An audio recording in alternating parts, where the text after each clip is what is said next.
everyone's always talking about what do we do after the war. And so we decided, we had a few meetings on the deck, and we decided we'd have a big rally about war aims. And I was sent off to see the officer commanding troops. I was the most junior. I was an aircraftman second class, and I tell you, you can't be lower than that. And I saluted and said, "Sir, we want a meeting on war aims." And the colonel said, "No politics, I hope." So I said, "Oh, no, none at all." And it was a brilliant political meeting. The reason I remember that meeting was there was one lad there who got up, and I wish I knew his name because it made the whole evening for me. He said, in the 1930s we had mass unemployment all over Europe. He said, we don't have unemployment in wartime. He said, if you could have full employment killing Germans, why can't you have full employment building schools, building houses, recruiting nurses?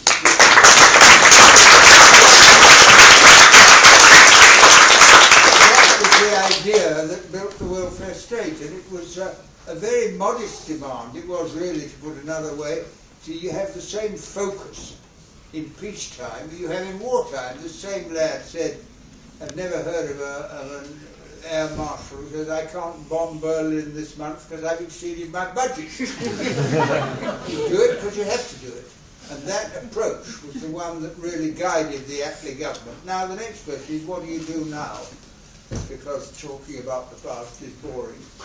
But what you do now is certainly guided by the experience of the past. I was up in Glasgow the other day commemorating 40 years of the Upper Clyde shipbuilders. I don't know if anybody remembers it, but these guys were laid off, and so instead of going on strike, they took over the shipyard and set up a cooperative and built ships on their own. And it was a tremendously exciting thing. It commented on in the United States, all over Europe, this democratic control of industry. And it was led by a guy who was a young communist, and there were 3 or 4 communists at the heart of it all.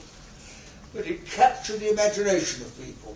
And I do think that the Labour Party has to be drawn in, because the Labour Party is made up of ordinary people, and they get discouraged like everybody else. I know, I get very regularly discouraged. But what the Coalition of Resistance does is to provide us with something other than just hanging on within the Labour Party, becoming campaigners ourselves for the things we believe in with other people, and building up the pressure of the trade union movement is tremendously important. The need for the left to support the trade unions when they take action. All these things are the things that decide it.